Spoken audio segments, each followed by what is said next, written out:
بسم الله الرحمن الرحيم.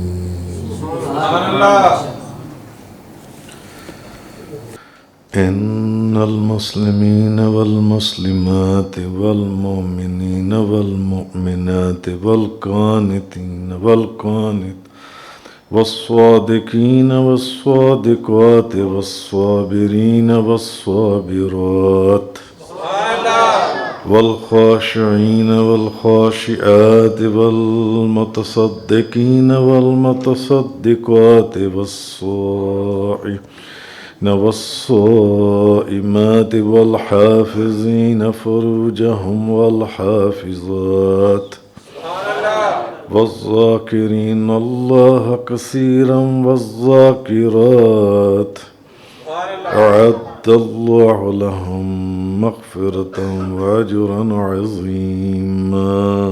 ہر مہینے کی طرح الحمدللہ آج بھی مہان حضور غوث اعظم شیخ عبدالقادر جیلانی رضی اللہ تعالیٰ عنہ کی مبارک محفل کے اندر ہم سب تشریف فرمائیں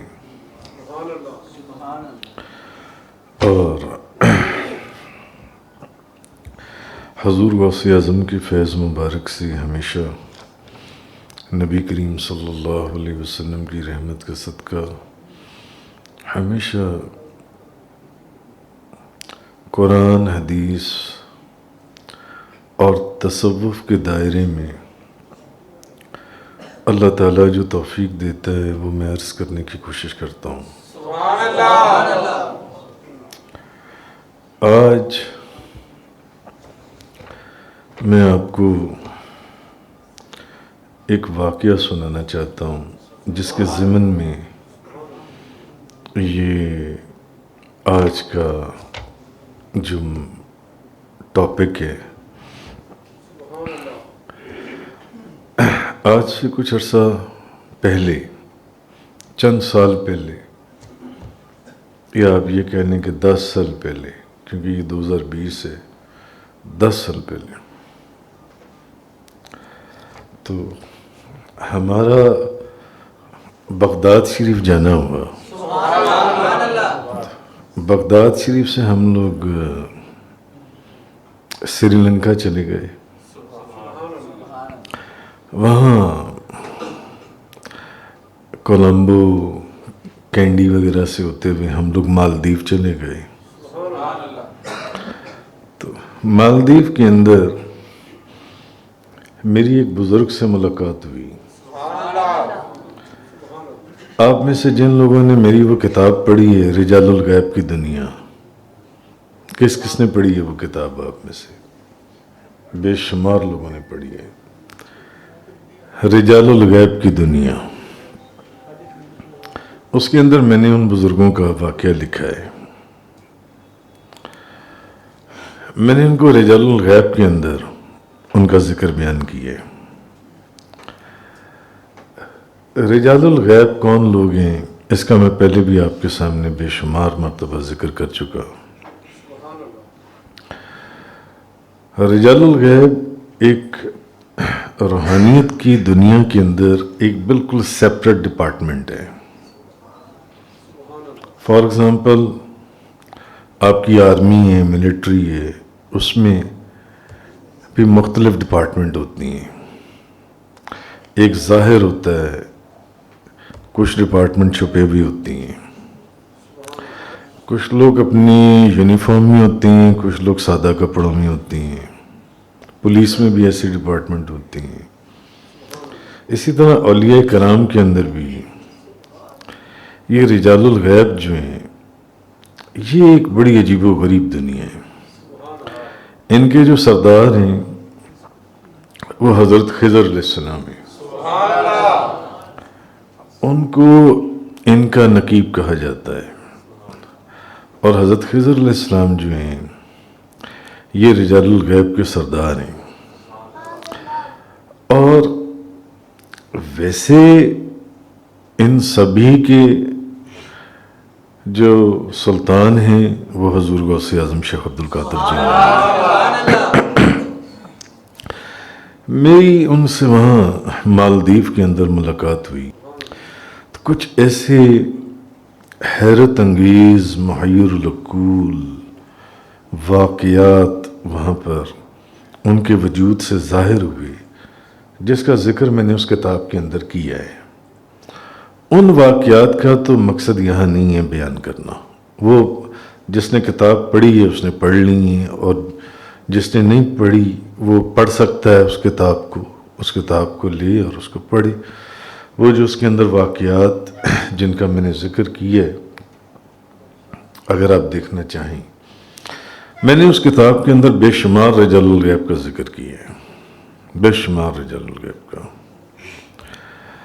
تو خیر میں ان واقعات کی طرف نہیں جاتا، ہم اپنا جو موضوع گفتگو ہے ہم اس کو سمیٹنے کی کوشش کرتے ہیں کہ ان رجال الغیب سے جب ملاقات ہوئی تو ایک نشست میں ہم ان کے ساتھ بیٹھ کر کھانا کھا رہے تھے، تو ان کا نام تھا عبد الماجد۔ یہ جو رجال الغیب اس لیے ان کو کہتے ہیں کہ یہ ہیڈن اولیاز ہیں، جو غائب میں ہوتی ہیں، یہ نظر نہیں آتے، یہ پہچانے نہیں جاتے، یہ سمجھے ان کو سمجھنا بہت مشکل ہے۔ ان کو کچھ خاص ڈیوٹیز اللہ تعالیٰ نے عنایت فرمائی ہیں جو ان سے ہیں۔ جیسے آپ نے قرآن کریم کے اندر حضرت خضر علیہ السلام اور موسیٰ علیہ السلام والا واقعہ سنا ہی ہے، تو یہ موسیٰ علیہ السلام، یہ حضرت خضر علیہ السلام بھی انہی رجال الغیب میں سے ہیں۔ تو ایک کھانے کی نشست کے اندر جب ہم بیٹھے ہوئے تو دوران گفتگو ان سے جب بات چیت ہو رہی تھی تو وہ جو عبد الماجد نامی بزرگ ہیں، اور ایک اور وہاں پر بزرگ تھے عبد الماہر، وہ بھی ایک اور سمندر کے جزیرے میں رہتے تھے، یہ ایک دوسرا جزیرہ وہاں پر رہتے تھے، اور یہ دونوں رجال الغیب میں سے تھے جن سے ملاقات ہوئی۔ تو اس نشست کے دوران انہوں نے نہ ایک بڑی عجیب بات کہی مجھے، کھانا کھانے کے دوران، گفتگو کے دوران، وہ کہنے لگے میں نے عورت کی عظمت پر ایک کتاب لکھی ہے، عورت کی عظمت پر میں نے کتاب لکھی ہے، تو اور وہ کتاب میری زندگی کا نچوڑ ہے۔ تو ہم نے ان سے پوچھا، ہم نے کہا کہ آپ نے کیا وہ کتاب پرنٹ بھی کروائی ہے؟ میں نے کہا اگر پرنٹ کروائی ہے تو ہم بھی ان سے وہ کتاب لے لیں۔ تو کہنے لگے کہ اگر میں وہ کتاب پرنٹ کروا دوں تو مولوی مجھے پھانسی پر چڑھا دیں گے، مولوی مجھے پھانسی پر لٹکا دیں گے۔ یہ مالدیو کے وہ بزرگ ہیں جو ان سے ہیں، بے شمار زبانوں کے ماہر تھے، وہ بے شمار زبانوں کے۔ تو کہنے لگے میں اگر آپ کہہ رہے ہیں کہ پرنٹ کروائیے، میں اگر وہ کتاب پرنٹ کروا دوں تو مولوی مجھے پھانسی پر لٹکا دیں گے یا پھر قتل کروا دیں گے۔ اچھا، دوران گفتگو یہ بات انہوں نے 2-3 مرتبہ دہرائی، تو ان کی اس بات پر مجھے بخاری شریف کی ایک حدیث یاد آئی جس میں حضرت ابو ہریرہ رضی اللہ تعالی عنہ فرماتے ہیں کہ میں نے نبی کریم صلی اللہ علیہ وسلم سے 2 قسم کے علم حاصل کیے۔ ایک علم تو میں نے لوگوں میں بیان کر دیا، حضور نے مجھے 2 قسم کے علم سکھائے، یعنی ان بزرگوں کی اس بات کے اوپر کہ اگر میں وہ کتاب پرنٹ کروا دوں تو مولوی مجھے پھانسی پر لٹکا دیں گے، مجھے نبی کریم صلی اللہ علیہ وسلم کی یہ حدیث یاد آئی جس میں بخاری شریف کی کہ حضرت ابو ہریرہ فرماتے ہیں کہ بیان کرتے ہیں کہ میں نے نبی کریم صلی اللہ علیہ وسلم سے 2 قسم کے علم حاصل کیے۔ ایک علم تو میں نے لوگوں میں بیان کر دیا، اور دوسرا علم جو مجھے حضور نے عطا فرمایا وہ اگر میں لوگوں میں بیان کروں تو میرا گلا کاٹ دیا جائے، تو میرا گلا کاٹ دیا جائے۔ مجھے ان کی وہ بات سن کے نا مجھے یہ حدیث یاد آ گئی کہ حضرت ابو ہریرہ نے حضور سے 2 علم حاصل کیے، فرماتے ہیں حضور نے ہمیں دو علم عطا فرمائے. ایک علم وہ ہے جو قرآن حدیث شریعت کا جو سارا ایک علم ہے اس کو بیان کرنے کا حکم ہے، وہ تو ٹھیک ہے. اور دوسرا علم اگر ہم لوگوں کو بتائیں تو لوگ ہمارا گلا کاٹ دیں گے، لوگ ہمارا گلا کاٹ دیں گے. خیر، دوران گفتگو ان سے گفتگو چلتی رہی. وہ اگر آپ کتاب ابھی بھی باہر اسٹال پر موجود ہوگی، اگر کسی دوست کے پاس نہیں ہے وہ لے سکتا ہے باہر سے، رجال الغیب کی دنیا، میری نئی کتاب ہے، کچھ عرصہ چند 2-4 مہینے پہلے آئی ہے. تو دوران گفتگو اب اس کے اوپر میں نے چند باتیں لکھی کہ بات تو صحیح ہے، مانا کہ اللہ تعالیٰ نے مرد کو بہت عظمت عطا فرمائی ہے، اس میں کوئی شک نہیں ہے. سارے نبی مردوں میں ہیں، اولیاء کی کثرت مردوں میں ہے، تو اس میں کوئی شک نہیں کہ مرد کو بہت اللہ نے عظمت عطا فرمائی. جیسے کہ قرآن کریم میں الرجال قوامون علی النساء، مرد افضل ہیں عورتوں سے. اب قرآن کہہ رہا ہے کہ مرد افضل ہیں عورتوں سے. مگر ایک بات کا خیال رکھا جائے، قرآن کہہ رہا ہے کہ مرد افضل ہیں عورتوں سے، مگر ایک بات ذہن میں رکھنی چاہیے کہ جن سے مرد جن سے عورت سے افضل ہے، جن سے مرد جن سے عورت سے افضل ہے، نہ کہ مردوں میں سے ہر مرد عورتوں میں سے ہر عورت سے افضل ہے. آپ کو میری بات سمجھ میں نہیں آئی، میں آپ کو دوبارہ سمجھاتا ہوں، شاید آپ کو سمجھ میں آ جائے. قرآن کہہ رہا ہے الرجال قوامون علی النساء، مرد افضل ہیں عورتوں سے، مرد افضل ہیں عورتوں سے. مگر جن سے مرد ہونا، جن سے مرد جن سے عورت سے افضل ہے، نہ کہ مردوں میں سے ہر مرد عورتوں میں سے ہر عورت سے افضل ہے. کیونکہ ہم جیسے، اب آپ کو میری بات سمجھائے گی، ہم جیسے لاکھوں مرد بھی بی بی خدیجہ الکبریٰ، بی بی عائشہ الصدیقہ، بی بی فاطمہ الزہراء رضی اللہ تعالی عنہم کے نالین پاک کے برابر بھی نہیں ہو سکتے. اب بات سمجھ میں آئی ہے آپ کو؟ بھائی ٹھیک ہے، جن سے مرد جو ان سے ہے نا، جن سے مرد جن سے عورت سے افضل ہے، یہ جو کہا گیا نا مرد عورت سے افضل ہے، مرد افضل ہیں عورتوں سے، تو وہ جن سے مرد جن سے عورت سے افضل ہے، نہ کہ ہر مرد ہر عورت سے افضل ہے. کیوں؟ ہم جیسے تو لاکھوں لوگ جو ہیں، بی بی سیدہ، عابدہ، زاہدہ، عائشہ صدیقہ، بی بی خدیجہ الکبریٰ، خاتون جنت، نور نظر، مصطفیٰ صلی اللہ علیہ وسلم، بی بی فاطمہ الزہراء، ہم جیسے لاکھوں مرد ان کی نالین پاک کے برابر بھی نہیں ہو سکتے. تو جن سے مرد جن سے عورت سے افضل ہے، نہ کہ ہر مرد ہر عورت سے افضل ہے. اب بات سمجھ میں آئی آپ کو؟ تو اصل چیز میں آپ کو یہ ان کی اسی بات کے کانٹیکسٹ کے اندر یا پرسپیکٹو کے اندر میں آپ کو یہ ساری چیز جن سی ہے بتا رہا ہوں. اور اس میں کوئی شک نہیں ہے کہ اللہ تعالیٰ نے عورت کو واقعی وہ عظمت عطا فرمائی ہے جو انبلیویبل ہے، عجیب و غریب، حیرت انگیز. کیوں؟ کہ وہ عورت ہی ہے جس کا ذکر اللہ نے مردوں کے شانہ بشانہ رکھا ہے.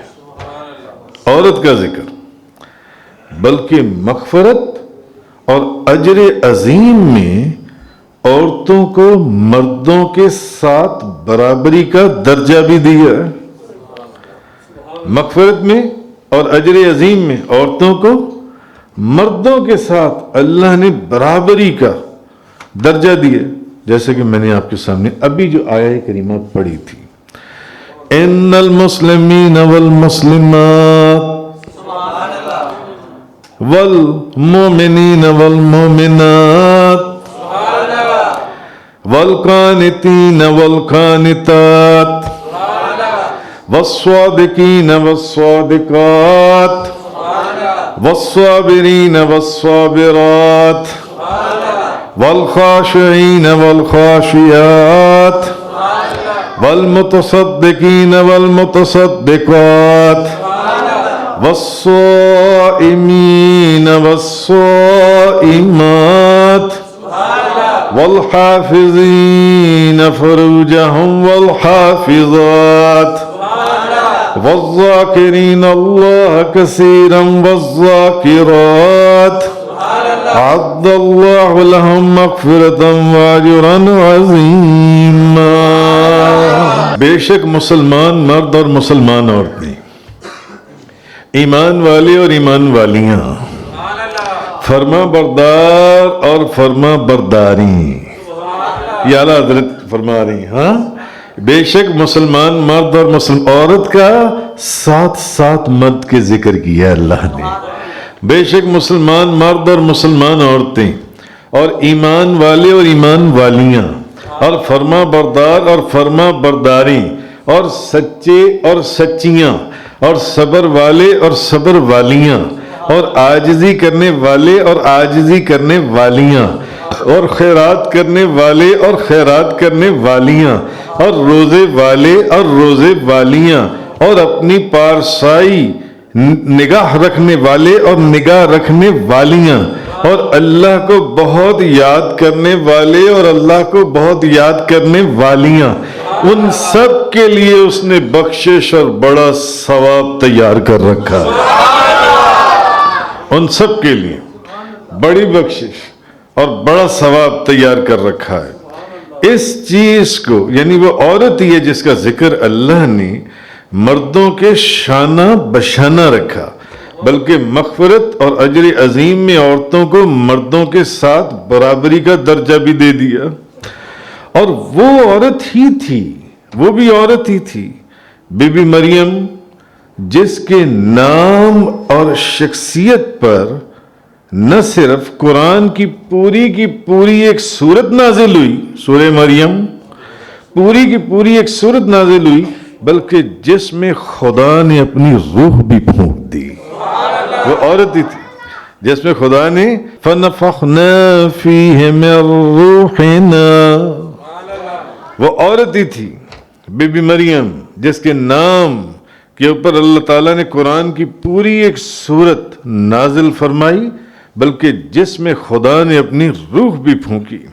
اور وہ بھی عورت ہی تھی بی بی آسیہ جس کی تعریف اور مثال اللہ نے ایمان والوں کے لیے پیش کی قرآن کے اندر، اور وہ بھی عورت ہی تھی خولہ بنت صوبہ رضی اللہ تعالیٰ عنہا، نہ صرف جس کی بات سن کر خدا نے اس کو جواب عطا فرمایا، بلکہ اس واقعے کو رہتی دنیا تک قرآن کے اندر اللہ نے محفوظ فرما دیا۔ اور وہ بھی عورت ہی ہے، یعنی ایک بیٹی، وہ عورت ہی ہے نا، کس کس کی بیٹی ہے؟ ساروں کی کم و بیش بیٹیاں ہیں، وہ عورت ہی ہے یعنی ایک بیٹی جس کی خدمت نے مرد یعنی اس کے باپ کو، بیٹی باپ، وہ بھی تو ایک عورت ہے نا، جس کی خدمت نے یعنی اس کے باپ کو، مرد کو جنت کا حقدار بنا دیا۔ وہ ایک بیٹی ہے عورت، ہے بیٹی جس کی خدمت نے مرد کو جنت کا حقدار بنا دیا۔ کیوں؟ کیونکہ آپ صلی اللہ علیہ وسلم نے فرمایا جس نے اپنی بیٹی کی اچھی پرورش اور اچھا برتاؤ کیا، اور اس کی انٹرپریٹیشن کے اندر محدثین فرماتے ہیں یعنی اس کو اچھا پروان چڑھایا اور پھر اس کی اچھے طریقے سے شادی کی، تو نبی کریم صلی اللہ علیہ وسلم نے فرمایا نہ صرف وہ جنت کا حقدار ہو گیا بلکہ نبی پاک صلی اللہ علیہ وسلم نے فرمایا جس نے اپنی بیٹی کو اچھے طریقے سے پروان چڑھایا، اس کی خدمت کی، اس سے اچھا برتاؤ کیا، اس کی پرورش کی، نہ صرف وہ جنت کا حقدار ہو گیا بلکہ میں اور وہ جنت میں اکٹھے ہوں گے، میں اور وہ جنت میں اکٹھے ہوں گے، میں اور وہ جنت میں اکٹھے ہوں گے۔ جس نے اپنی بیٹی کے ساتھ اچھا برتاؤ کیا، جس نے اپنی بیٹی کو اچھا پروان چڑھایا، جس نے اپنی بیٹی کی اچھی تعلیم کی، اچھے طریقے سے اس کی پرورش کر اس کی شادی کی، وہ بندہ جنت میں نبی کریم صلی اللہ علیہ وسلم کے ساتھ ہوگا، نبی پاک صلی اللہ علیہ وسلم کے ساتھ ہوگا۔ تو وہ بھی تو ایک عورت ہی ہے نا جس نے مرد یعنی باپ کو یہ مقام عطا فرمایا کہ اس کو نبی کریم صلی اللہ علیہ وسلم کی جنت میں معیت حاصل ہوگی، رفاقت حاصل ہوگی۔ تو پھر وہ عورت ہی ہے، اب ایک ماں کی بات ہو رہی ہے، ایک ماں کی، جس کو نبی کریم صلی اللہ علیہ وسلم نے مرد یعنی باپ سے 3 گنا زیادہ مرتبہ عطا فرمایا، 3 گنا زیادہ مرتبہ عطا فرمایا۔ حضرت ابو ہریرہ رضی اللہ تعالیٰ عنہ فرماتے ہیں ایک شخص نے عرض کیا یا رسول اللہ میرے حسن سلوک کا سب سے زیادہ مستحق کون ہے؟ فرمایا تمہاری والدہ۔ اس بندے نے حضور سے پوچھا یا رسول اللہ میرے حسن سلوک کا سب سے زیادہ مستحق کون ہے؟ فرمایا تمہاری والدہ تمہارے حسن سلوک کی سب سے زیادہ مستحق ہے۔ اس نے پھر پوچھا، اس نے کہا کہ یا رسول اللہ اس کے بعد کون ہے؟ تو نبی پاک صلی اللہ علیہ وسلم نے فرمایا تمہاری والدہ، تیری ماں۔ اس نے پھر تیسری مرتبہ پوچھا، اس نے کہا یا رسول اللہ، اس نے پھر عرض کیا یا رسول اللہ اس کے بعد میرے حسن سلوک کا سب سے زیادہ حقدار کون ہے؟ اس کے بعد میرے حسن سلوک کا سب سے زیادہ حقدار کون ہے؟ حضور نے تیسری مرتبہ پھر وہی جواب دیا، فرمایا تیری ماں، تیری ماں۔ اس نے چوتھی مرتبہ پھر وہ سوال کیا، اس نے کہا یا رسول اللہ اچھا پھر اس کے بعد میرے حسن سلوک کا سب سے زیادہ حقدار کون ہے؟ نبی کریم صلی اللہ علیہ وسلم نے فرمایا تیرا باپ، تیرا باپ۔ اب میں آپ کو ایک بات بتاؤں، حدیث میں باپ کی دعا اولاد کے حق میں ایسے ہے جیسے کہ ایک پیغمبر کی دعا اپنی امت کے حق میں۔ پیغمبر اپنی امت کے حق میں دعا کرے تو یہ ہو سکتا ہے کہ دعا قبول نہ ہو؟ باپ کی دعا اولاد کے حق میں ایسے ہے، احادیث میں ملتا ہے، ایسے ہے جیسے کہ ایک پیغمبر کی دعا اپنی امت کے حق میں۔ اور ابھی جو میں نے آپ کو حدیث سنائی ہے اس میں باپ کا ذکر چوتھے درجے پر آیا ہے، تو پھر ماں کی دعا کا کیا درجہ اور مقام ہوگا؟ جب اس نے کہا یا رسول اللہ میرے حسن سلوک، فرمایا تیری ماں۔ اس نے کہا یا رسول اللہ اس کے بعد، فرمایا تیری ماں۔ اس نے کہا یا رسول اللہ اس کے بعد، فرمایا تیری ماں۔ اس نے کہا یا رسول اللہ اس کے بعد، چوتھی دفعہ اس نے پوچھا، حضور نے فرمایا تیرا باپ۔ تو باپ کی دعا کے اندر اللہ نے یہ طاقت اور تصرف رکھا ہے کہ باپ کی دعا اولاد کے حق میں ایسے جیسے کہ پیغمبر کی دعا اپنی امت کے حق میں، تو ماں کی دعا کا کیا عالم ہوگا۔ اور یقین جانیے یہ وقت ہے جس کی ماں زندہ ہے وہ اس کو کیش کر لے، وہ اس کو کیش کر لے۔ یہ وقت ہے، یہ وقت ہے۔ کیوں؟ جب وہ گزر گئی تو یہ وقت واپس نہیں آئے گا، یہ وقت واپس نہیں آئے گا۔ مگر آج آپ خاندانوں کے اندر، گھروں کے اندر آپ دیکھیں کیا ہوتا ہے، ماں کی سنی نہیں جاتی، بیوی کی سب سنی جاتی ہے۔